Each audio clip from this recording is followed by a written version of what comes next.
Hello बच्चों, कैसे हो आप। Welcome to the new part of tautomerism जो कि है 9H। ठीक है, और इसमें हम जानेंगे आज इनॉल कंटेंट, जो कि कीटो का ही जो इनॉल बनता है वो किन फैक्टर्स पर डिपेंड करता है। ठीक है, तो इनॉल जो बन रहा है वो स्टेबल अगर है तो क्यों है ना, यानी कि किन फैक्टर्स पे जो इनॉल फॉर्म बनता है टॉटोमेरिज्म में वो किन फैक्टर्स पर डिपेंड करता है। इन फैक्टर्स को आज हम जानेंगे और ये वीडियो काफी इंपॉर्टेंट हो जाता है। जो लोग जेई नीट वगैरह के लिए प्रिपेयर कर रहे हैं उनके लिए तो सुपर इंपॉर्टेंट हो जाता है। ठीक है, तो चलिए शुरू करते हैं। मेरा नाम है निशांत श्रीवास्तव और आज हम सीखेंगे फैक्टर्स अफेक्टिंग इनॉल कंटेंट। तो देखिए क्या होगा बच्चों की फैक्टर्स अफेक्टिंग इनॉल कंटेंट में ये बात तो पक्की बात है कि इनॉल कंटेंट उसी समय ज्यादा होगा जब स्टेबिलिटी ऑफ इनॉल ज्यादा होगी, है ना भाई। जहां पे इनॉल ज्यादा स्टेबल बनेगा वहीं पे इनॉल का कंटेंट ज्यादा रहेगा। यानी कि अगर A is in equilibrium with B और अगर A कीटो फॉर्म है और B इनॉल फॉर्म है और अगर इनॉल ज्यादा स्टेबल बन रहा है कंटेनर में तो ये तो 100% ट्रू होने वाला है कि ये ज्यादा बनेगा फिर, है ना। अगर ये ज्यादा बन रहा है मतलब ये स्टेबल होगा, तभी ये ज्यादा बन रहा है। ठीक है, तो इतना पता होना चाहिए। तो देखो सबसे पहला फैक्टर तो यहीं से पता चल गया अपने को। क्या पहला फैक्टर है, enol content is directly proportional to stability of enol. ये तो तुरंत आपको पता चल गया है ना कि ये स्टेबिलिटी ऑफ इनॉल के डायरेक्टली प्रोपोर्शनल है और इट इज प्रोपोर्शनल टू, ये यहां पे मैं दोबारा नहीं लिख, या चलो लिख देता हूं, enol content is proportional to stability of the negative charge after removing H plus, है ना। Stability of negative charge after removal of H plus. H plus मतलब प्रोटॉन निकालने के बाद आपका जो नेगेटिव चार्ज बच रहा है यानी कि जो स्पीशीज है वो कितनी स्टेबल है उस पर भी डिपेंड करेगा। ठीक है, ये इसकी स्टेबिलिटी या इनॉल कंटेंट। ठीक है, और तीसरा फैक्टर क्या हो सकता है बच्चों, ऐसे सोचो इंटरमॉलिक्यूलर या इंट्रामॉलिक्यूलर हाइड्रोजन बॉन्डिंग हो सकती है। हम बोलेंगे क्या, इंट्रामॉलिक्यूलर हाइड्रोजन बॉन्डिंग। जितना ज्यादा इंट्रामॉलिक्यूलर हाइड्रोजन बॉन्डिंग इनॉल वाले फॉर्म में उतना ज्यादा परसेंट ऑफ इनॉल बनेगा, है ना। तो वो भी एक चीज हो गई। Fourth, enol content is directly proportional to aromatization in enol या कॉन्जुगेशन इन इनॉल भी बोल सकते हो, है ना। या हम पहले लिखते हैं एरोमेटाइजेशन। अगर नॉन एरोमेटिक से एरोमेटिक बन रहा है इनॉल में, है ना, कीटो फॉर्म मान लो नॉन एरोमेटिक है और इनॉल में एरोमेटिक सिस्टम आ रहा है तो इनॉल विल बी मोर फेवर्ड, है ना। तो एरोमेटाइजेशन इन इनॉल इस पे भी डिपेंड करता है and also depends on number of conjugation in इनॉल। मतलब क्या भाई, कॉन्जुगेटेड सिस्टम जैसे ये है, ये कॉन्जुगेटेड सिस्टम है तो डबल बॉन्ड जितने ज्यादा आएंगे या मल्टीपल बॉन्ड जितने ज्यादा होंगे कॉन्जुगेटेड तरीके से उतना ज्यादा स्टेबिलिटी ऑफ इनॉल। तो अगर वो एरोमेटिक नहीं भी हुआ तो भी वो स्टेबल कब माना जाएगा अगर उसमें ज्यादा कॉन्जुगेशन है।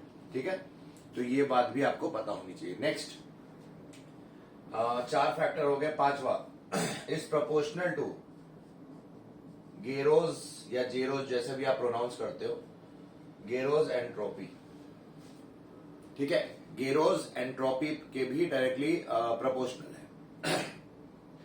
गेरोज एंट्रोपी क्या होती है, एक साइंटिस्ट थे अलेक्जेंडर गेरो, ठीक है, या जेरो जो भी आप प्रोनाउंस करते हो। ठीक है, मैं ढंग से प्रोनाउंस ना करो तो मजाक मत उड़ाना।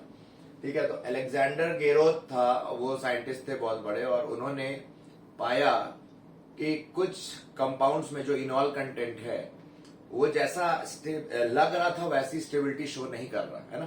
तो किन फैक्टर्स पे वो सब हम बाद में देख लेंगे, गेरोज एंट्रोपी एग्जैक्टली क्या है। बट एंट्रोपी यानी कि डिग्री ऑफ रैंडमनेस या नेचुरल वाइब्रेशन के कारण जो डिसऑर्डर आता है कंपाउंड में, अगर वो ज्यादा डिसऑर्डर आ रहा है, मान लो कीटो से इनॉल बना, है ना, कीटो से इनॉल बना और इनॉल कीटो में जितना डिसऑर्डर था उतना ही लगभग अगर इनॉल में डिसऑर्डर है तो फिर एंट्रोपी चेंज हुआ ही नहीं उतना। और अगर कीटो में जितना डिसऑर्डर था उससे ज्यादा डिसऑर्डर हो गया इनॉल में, तो ज्यादा चेंज हो गया, यानी कि गेरोज एंट्रोपी इसी टर्म को कहते हैं और कुछ नहीं। तो खैर इसको हम डरने की बात नहीं, बस एंट्रोपी मान के चलो अभी। और सिक्स्थ फैक्टर जो है, it is the sum of all bond energies is proportional to sum of all bond energies. ठीक है, ये आपके सामने इसका सीक्रेट रिवील हो चुका है इनॉल कंटेंट निकालने का। जितने भी फैक्टर्स पॉसिबल है वो मैंने लिख दिए, और भी फैक्टर्स हो सकते हैं, बट हमारे लिए जो इंपॉर्टेंट है वो 6 फैक्टर्स हैं, वेरी इंपॉर्टेंट। इतना आप नोट कर लो जल्दी से, ठीक है, जल्दी से आप नोट करो, वीडियो पॉज करके भी नोट कर सकते हो है ना। तो चलो, ये आपने कर ही लिया होगा। अब फैक्टर्स अफेक्टिंग इनॉल में हम सबसे पहले देखेंगे केस बाय केस, है ना। हम केस उठाएंगे और उस पर सवाल देख लेंगे जो जो पॉसिबल है। तो केस 1 मैंने बताया था, enol is proportional to, enol percentage enol is proportional to क्या, सबसे पहले आपको बताया था stability of negative charge after removing H+, ठीक है। तो stability of negative charge after removing H+, तो इसके ऊपर क्या क्या सवाल बन सकते हैं पहले वो देखते हैं, ठीक है। इसके ऊपर क्या सवाल बन सकते हैं वो देखते हैं। तो इसमें क्वेश्चन नंबर 1 जो मैं सॉल्व करता हूं, ठीक है। मान लो आपको ऐसा क्वेश्चन आया, एक इन्होंने ये दे दिया है, ठीक है, ये सिस्टम है एक, इस पे आपको एक और सिस्टम दिया गया इसमें, और एक तीसरा सिस्टम दे दिया है इस टाइप,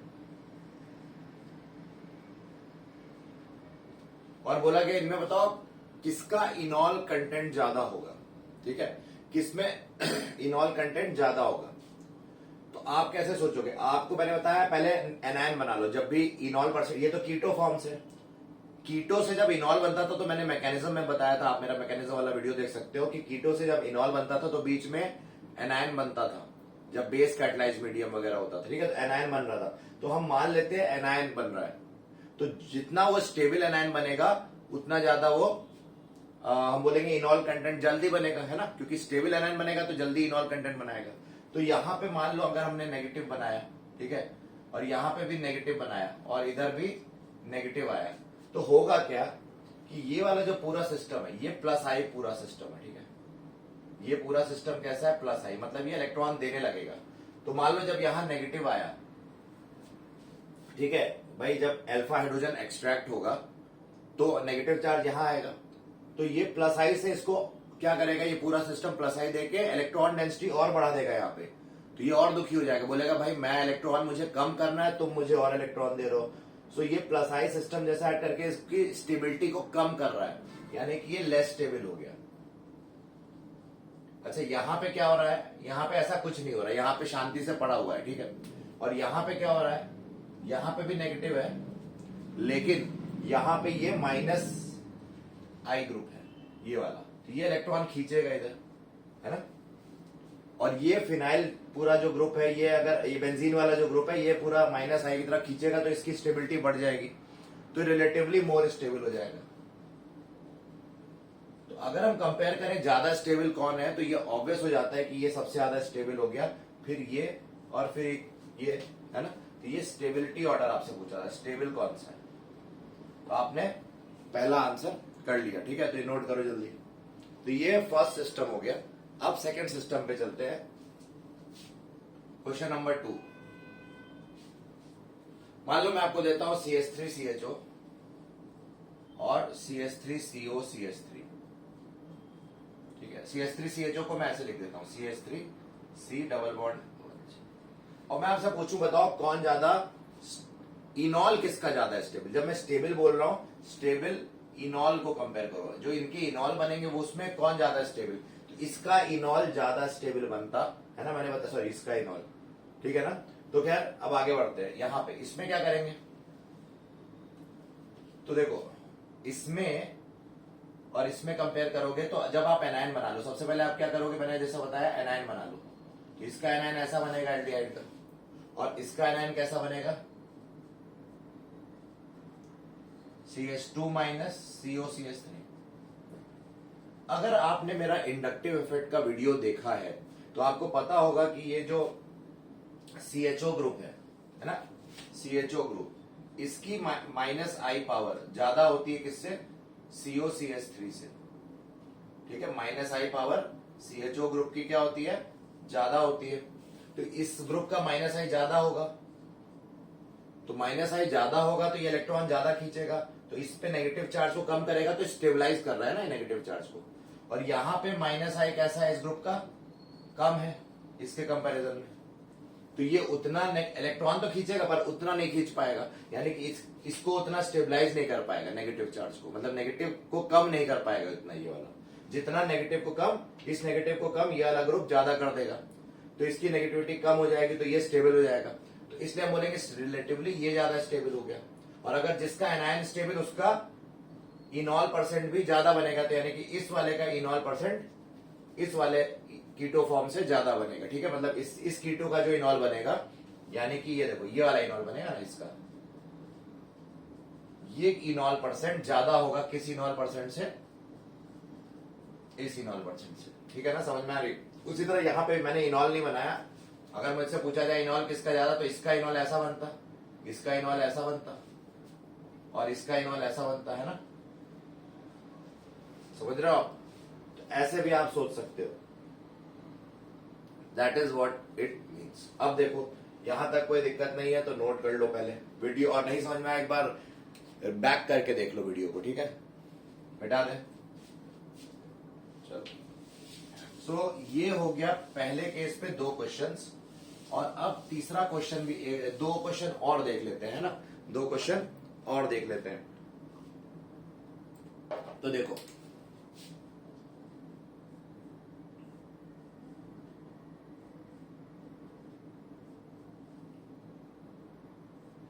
मान लो ऐसा आ गया, एक ऐसा आ गया, या इसको यहां पे कर देता हूं मैं। ठीक है, ये यहां पे आ गया, और एक मैं आपका एक सवाल में ये कर देता हूं,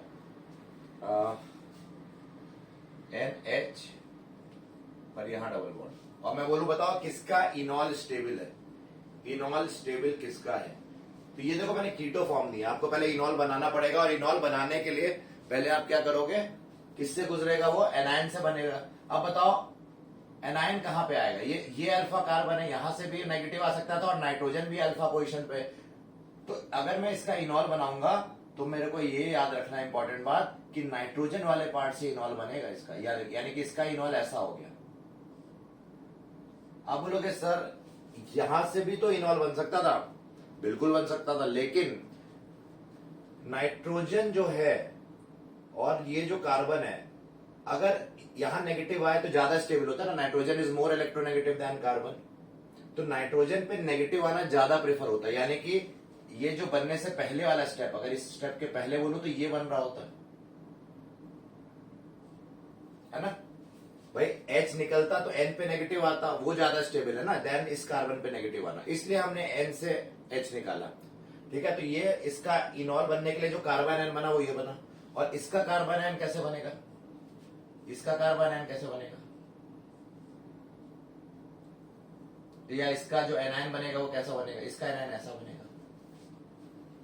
तो कौन सा, अब इन दोनों की स्टेबिलिटी कंपेयर करो, कौन सा ज्यादा स्टेबल दिख रहा है? ऑब्वियस है कि ये वाला ज्यादा स्टेबल दिख ही रहा होगा आपको, है ना? इतना तो अब आपको देखो आ गया होगा कैसे करना है, क्योंकि ये कॉन्जुगेशन में इधर भी ये डिलोकलाइज कर सकता और इधर भी कर सकता था, है ना, रेजोनेंस के लिए, बट इसमें ये सिर्फ एक ही डायरेक्शन में डिलोकलाइज कर सकता, यानी कि यहाँ एक्सटेंट ऑफ क्रॉस रेजोनेंस ज्यादा हो गई, है ना, और यहाँ पे एक्सटेंट ऑफ रेजोनेंस कम हो गई, तो यहाँ रेजोनेंस के ज्यादा होने की वजह से इसका एनायन ज्यादा स्टेबल, तो इन दोनों में किसका इनॉल फॉर्म ज्यादा स्टेबल हो गया? तो ऑब्वियस है कि अगर मैं ये वाला इनॉल बनाता तो ये ज्यादा स्टेबल होता एज कंपेयर टू जो इससे इनॉल बनता वो कैसा दिखता, इससे जो इनॉल बनता वो ऐसा दिखता है ना, समझ में आ रहा है कैसे? तो मैकेनिज्म पता होनी चाहिए टॉटोमेरिज्म की, तभी ये सब समझ में आ गया। ठीक है, तो ये वाला पार्ट भी हो गया, नोट कर लो जल्दी से, यानी कि ये वाला ज्यादा, इसका इनॉल कंटेंट ज्यादा इस वाले से, है ना। ये देखो ये कीटो फॉर्म है, ये इनॉल फॉर्म है, इसका इस कीटो फॉर्म का इनॉल फॉर्म ज्यादा बनेगा। ठीक है, चलो अब यहां तक समझ गए हो, तो एक क्वेश्चन और कर लेते हैं केस 1 पे और फिर आगे बढ़ लेते हैं फाइनली। मान लो मैंने लिखा HCHO, क्या लिख रहा हूं OHC, और यहां पे भी CHO, और एक जगह मैंने लिखा CHO, और यहां पे मैंने लिखा COCH3, और फिर मैंने लिखा COCH3 मतलब CH3CO, यहां पे भी COCH3, और यहां पे ऐसा, यहां मैंने लिख दिया CH3CO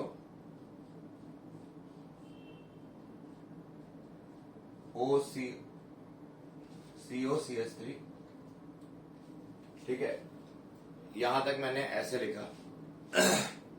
और क्या हो सकता है, यहां मैंने यहां मैंने गलत लिख दिया, CH3 आएगा, यहां पे मैंने CHO लिखा है ना, यहां CH3, सॉरी, हाँ ठीक है, और यहां पे मैंने एंड पे भी मैंने यहां पे H लिखना चाहिए था, सॉरी, आप इसको फिर से नोट कर लो, H है यहाँ पे, HCH3 है यहाँ पे, HCH3, यहाँ पे CH3 है, यहाँ पे CH3 है, यहाँ पे OCH3 है, ठीक है, यहाँ पे OCH3, और यहाँ पे फिर OCH3, और फिर यहाँ पे OCH3, और लास्ट में PH, और यहाँ PH।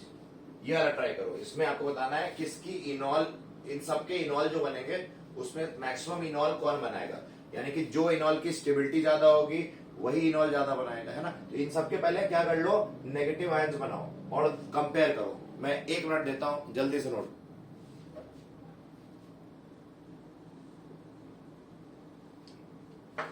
मैं लेवल भी कर दे रहा हूं, इसको मैं A बोल दे रहा हूं, इसको B बोल देता हूं, C D E और इसको F बोल रहा हूं।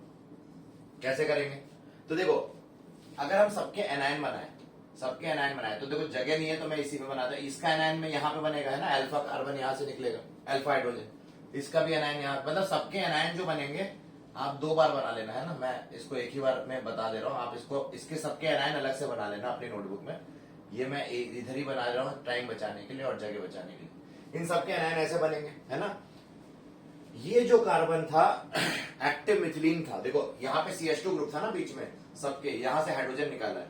एक्टिव मिथिलीन ग्रुप क्या होता है, जिसके दोनों तरफ इलेक्ट्रॉन विड्रॉइंग ग्रुप लगे हो। क्या होता है, इलेक्ट्रॉन विड्रॉइंग ग्रुप जो अगर दोनों तरफ लगे हुए हैं तो ये एक्टिव मिथिलीन ग्रुप कहलाता है। और इसका जो हाइड्रोजन होता है वो काफी एसिडिक होता है और वो जल्दी निकलता है, और जल्दी निकलता है तो जो एनायन बनता है यहाँ पे, यानी कि अगर H निकल गया तो यहाँ पे क्या चढ़ा, माइनस, तो ये काफी स्टेबल हो जाता है। क्यों, क्योंकि 2 इलेक्ट्रॉन विड्रॉइंग ग्रुप इस माइनस को स्टेबलाइज कर रहे होते हैं। ठीक है, ये समझ में आ रही बात, तो ये समझना बहुत जरूरी है। तो यहाँ नेगेटिव है तो इसको स्टेबलाइज करने के लिए यहाँ HCHO और यहाँ पे भी यहाँ HCO और यहाँ भी HCO। HCO की हमने बताया माइनस आई सबसे ज्यादा है, यानी कि यहाँ पे इस ग्रुप की माइनस आई बहुत ज्यादा है और ये भी माइनस आई ज्यादा है, यानी कि ये नेगेटिव चार्ज बड़ा खुश हो रहा है क्योंकि ये भी इसको खींच रहा है, ये ग्रुप भी इसको खींच रहा है, किसको, नेगेटिव चार्ज को। इस नेगेटिव चार्ज को माइनस आई ग्रुप ये खींच रहा है अपनी तरफ और ये भी खींच रहा है इसको, तो ये हाईली स्टेबल हो गया। यानी कि ये तो अब की बात है, ए काफी स्टेबल है। अब बी देखते हैं, बी में ये तो माइनस आई काफी अच्छा है बट ये माइनस आई थोड़ा सा कमजोर है, यानी कि इसकी माइनस आई पावर ज्यादा, इसकी माइनस आई कम, यहां पे दोनों की माइनस आई ज्यादा थी। तो ये बोलेंगे चलो ए तो बेटर हो गया बी से, क्योंकि ये उतना स्टेबलाइज नहीं कर पाएगा पार्ट जितना ये कर पा रहा था, है ना, ये समझ गए। अब ये देखो ये वाला पार्ट, अब यहां CH3CO है, ये वही तो है CH3CO, यानी कि इसका भी माइनस आई कम, इसका भी माइनस आई कम, तो ये और बेकार हो गया इसकी स्टेबिलिटी, है ना। फिर डी पे आते हैं, इसका जो माइनस, इसका तो ऑलरेडी कम था माइनस आई और इसका और कम होता है, इसका और कम होता है, तो यानी कि डी और कम स्टेबलाइज करेगा नेगेटिव आयन को, है ना, ये उतना स्टेबलाइज नहीं कर पाएगा। यहां पे भी दोनों ही COCH3 है, ये तो और कम, ये भी माइनस आई बेकार, ये भी बेकार माइनस आई, ये उतना स्टेबलाइज नहीं कर पाएगा नेगेटिव को, तो यहां E आ गया, यानी कि स्टेबिलिटी का ABCDE ऑर्डर ही चल रहा है अभी। अब हम F की बात कर लेते हैं। F में कुछ स्पेशल हो रहा है, एफ में क्या हो रहा है, ये ग्रुप और ये ग्रुप बहुत ही स्ट्रॉन्ग माइनस आई है। क्या बोला, बहुत ही स्ट्रॉन्ग माइनस आई है, और ये रेजोनेंस तो जा ही सकता है लेकिन ये स्ट्रांगली माइनस आई, ये पीएच खासकर पीएचसीओ वेरी स्ट्रॉन्ग माइनस आई, इसलिए इधर और इधर इस नेगेटिव आयन को स्टेबलाइज किया जा रहा है काफी अच्छे तरीके से, और इस कारण से एकदम से एफ सबसे ज्यादा हो गया। ठीक है, तो ये स्टेबिलिटी ऑफ इनॉल, यानी कि इसका इनॉल सबसे स्टेबल, फिर ए वाले का, फिर बी, फिर सी, फिर डी और फिर ई। ठीक है, तो ये नोट कर लो, ये थोड़ा पॉज करके आराम से देख के नोट करना, ठीक है ना, इसमें गलती मत करना। चलो, अब case 1 is over from your life almost, या पक्के से। चलो केस 2 कर लेते हैं। केस 2 में क्या बताया था, इनॉल कंटेंट या परसेंटेज इनॉल बोलो चाहे इनॉल कंटेंट बोलो, is directly proportional to intramolecular hydrogen bonding. Intramolecular hydrogen bonding, तो हाइड्रोजन बॉन्डिंग की कंडीशन पता होनी चाहिए आपको क्या होती है, हाइड्रोजन बॉन्ड्स कब बनते हैं, तभी आप ये सवाल कर पाओगे। तो देखो, पहले मैं क्वेश्चन ले लेता हूं, क्वेश्चन के थ्रू ही समझाता हूं। हमारे पास ये दिया हुआ है, और ये मैंने आपको करके भी दिखाया था टॉटोमेरिज्म के पहले कुछ पार्ट्स में, और मान लो मैंने आपको ये दिया CH3CHO और मैंने दिया CH3CO CH3, और मैंने बोला कंपेयर करो कौन किसका इनॉल ज्यादा स्टेबल, यानी कि मैक्सिमम परसेंट इनॉल कौन बनाएगा, है ना, या स्टेबल इनॉल किसका है, किसी भी तरह से पूछ सकते हो, तो ये याद रखना। अब देखो, इसका इनॉल बनाते हैं, ठीक है, इसका मैं इनॉल बनाता हूं। इसका इनॉल कैसे बनेगा, टॉटोमेरिज्म से। ये अल्फा हाइड्रोजन यहां छिपा हुआ है ना, तो ये माइग्रेट कर जाएगा इधर, और यहां क्या आ जाएगा, डबल बॉन्ड, तो यहां डबल बॉन्ड बना दिया, यहां OH, है ना, और यहां तो पहले से ही डबल बॉन्ड था, ये इसका इनॉल बन गया। अब देखते हैं क्या ये स्टेबल है, तो हाँ बच्चे काफी स्टेबल है। और अगर मैं इसका इनॉल बनाऊं, इनॉल, इसका इनॉल कैसा बनता, या इसका एनायन बना लेता हूं अभी के लिए, है ना, इसका एनायन कैसा बनता बच्चों, ऐसा बनता, और इसका एनायन कैसा बनता, इसका एनायन भी ऐसे ही बनता। यहां पे भी एनायन बना होगा पहले, मैं ये नहीं कह रहा एनायन नहीं बना होगा, मैंने डायरेक्टली इसका इनॉल बना दिया। अब देखो, यहां ऑक्सीजन है और यहां हाइड्रोजन है, और ये पास पास आ जाएंगे, तो यहां ये डेल्टा नेगेटिव था, ये डेल्टा पॉजिटिव हाइड्रोजन, दोनों के बीच इंट्रामोलिकुलर हाइड्रोजन बॉन्डिंग हो रही है, और एक तरीके का रिंग फॉर्मेशन हो रहा है। देखो 1 2 3 4 5 मेंबर रिंग, यानी कि चिलेशन हो रहा है। चिलेशन मतलब साइक्लाइजेशन टाइप ऑफ थिंग, तो उससे मॉलिक्यूल को स्टेबिलिटी मिलती है, तो हम बोलेंगे ये काफी स्टेबल हो रहा है due to intramolecular hydrogen bonding. एक ही मॉलिक्यूल के अंदर इंट्रामोलिकुलर क्या हो गई, इंट्रामोलिकुलर हाइड्रोजन बॉन्डिंग, और यानी कि इसका इनॉल बहुत खुश है, और ये बहुत ही स्टेबल हो गया, हाईली स्टेबल, है ना, हाईली स्टेबल, और इस कारण से ये तो पक्का है कि इसकी स्टेबिलिटी सबसे ज्यादा होगी। अब इन दोनों में कंपेयर करें, ये तो मैंने पिछले केस में कंपेयर किया ही था ना, ये एनायन ज्यादा स्टेबल, क्यों, क्योंकि इसका माइनस आई ज्यादा, और ये ज्यादा यानी कि इलेक्ट्रॉन को अपनी तरफ खींचेगा और नेगेटिविटी कम कर देगा, और इसका माइनस आई क्या, कम, माइनस आई कम मतलब उतना इलेक्ट्रॉन कम नहीं कर पाएगा, नेगेटिविटी कम नहीं कर पाएगा, तो डेफिनेटली यही होगा ऑर्डर, है ना। यानी कि हम बोले किसका इनॉल परसेंट ज्यादा, इस वाले के से ज्यादा बनेगा, फिर इसका। हाइड्रोजन बॉन्डिंग डोमिनेट कर जा रही है यहाँ पे, क्यों, एक तो हाइड्रोजन बॉन्डिंग से स्टेबिलिटी मिल रही है ना, और ऊपर से साइक्लाइजेशन हो रहा है, चिलेशन हो रहा है, रिंग फॉर्मेशन, तो ये दोनों फैक्टर्स की वजह से केस 2 इन्हीं पर डिपेंड कर रहा है। ठीक है, इनॉल परसेंट इसका ज्यादा बना, इसका उतना नहीं बना, और उसका सबसे कम बना। ठीक है, नोट कर लो। देखो बहुत इंपॉर्टेंट लेक्चर है ये समझना जरूरी है आपको। ठीक है, तो चलो केस 2 भी हो गया, केस 3 देख लेते हैं जल्दी से, और केस 4 देख लेते, 4 केस ही कराऊंगा। केस 3 क्या है, percentage enol is directly proportional to aromaticity, aromaticity in enol, या number of conjugations in enol, है ना, number of conjugation in enol, जितने ज्यादा कॉन्जुगेशन होगा इनॉल में उतना ज्यादा स्टेबिलिटी होगी इनॉल की। तो इस पे एक क्वेश्चन लेते हैं। ठीक है, मान लो ये क्वेश्चन आया, क्वेश्चन इज, इसमें बताना है किसका इनॉल ज्यादा स्टेबल, स्टेबल इनॉल। ठीक है, ये आ गया, मान लो एक ये हमने लिया, ठीक है, एक मैंने ये लिया, एक मान लो मैं ऐसे ले लेता हूं, अब इन तीनों में आपको बताना है कि किसकी स्टेबिलिटी, इनॉल कौन सा ज्यादा स्टेबल होगा। तो बहुत आसान है, अगर यहाँ का हाइड्रोजन, मैंने बताया था स्पेस टॉटोमेरिज्म पढ़ाया था मेरे पिछले लेक्चर में, देख लो, पैरा टॉटोमेरिज्म भी बताया था। तो यहाँ का H घूम के यहाँ पे आता है, और जब ये बॉन्ड H यहाँ जाता है तो ये बॉन्ड इधर आता है और ये बॉन्ड इधर आता है, तो इसका जो इनॉल बनता है वो एरोमेटिक बन जाता है। ये देखो, ये बॉन्ड इधर आ गया तो यहाँ पे एक बॉन्ड आ गया नया, और ये बॉन्ड इधर खिसक गया, और ये तो पहले से ही था, और यहाँ OH बन गया। तो देख सकते हो ये एरोमेटिसिटी अक्वायर कर गया रिंग, यानी कि इसका इनॉल परसेंट मैक्सिमम परसेंट इनॉल, ये इनॉल परसेंट सबसे ज्यादा बनेगा। अब इसकी बात करें, यहां पे कॉन्जुगेशन तो है ना, एटलीस्ट यहां से ये कॉन्जुगेटेड तो दिख रहा है ना, मतलब ऐसे सोचो, इसका इनॉल बना लो, पहले इसका इनॉल बना लो। इसका इनॉल कैसे बनता, तुम यहां से हाइड्रोजन निकालते है ना, और इसको माइग्रेट कराते इस पे, तो इसका इनॉल कैसे बनता, ऐसा बनता। तो यहां पे चलो अब इसका इनॉल बनाओ, इसका इनॉल कैसे बनाते, ये बनता है ना।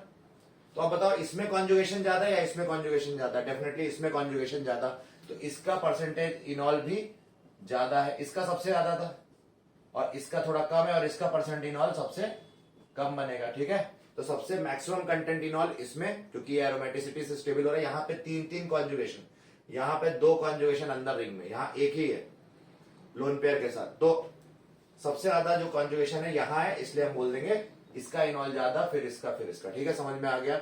तो ये भी नोट कर लो। देखो, इससे पहले अगर ये सब करना है तो जीओसी आनी चाहिए, मतलब inductive effect, resonance, hyperconjugation, इन पे मास्टरी होनी चाहिए, तब ये सब वीडियो देखोगे तो ज्यादा मजा आएगी, ठीक है। तो मेरे चैनल पे आपको सारे वीडियोस मिल जाएंगे, आप देख सकते हो शुरू से, हाइब्रिडाइजेशन से स्टार्ट करना, ऑर्गेनिक केमिस्ट्री स्टार्ट कर रहे हो तो IUPAC के भी लेक्चर्स हैं, पर बहुत डिटेल में नहीं डाले थे, ठीक है, लेकिन आगे आएंगे अच्छे से। तो खैर उनको देख लो, इंडक्टिव इफेक्ट पूरा देख लो, रेजोनेंस देख लो, हाइपर कॉन्जुगेशन, ठीक है। आगे बढ़ते हैं, और एरोमेटिसिटी भी देख लेना ना, उसका वीडियो डाला हुआ है, तो ये नोट कर लो। केस 3 हो गया, और लास्ट केस जो है जिसपे क्वेश्चन आता है वो है गेरोज एंट्रोपी।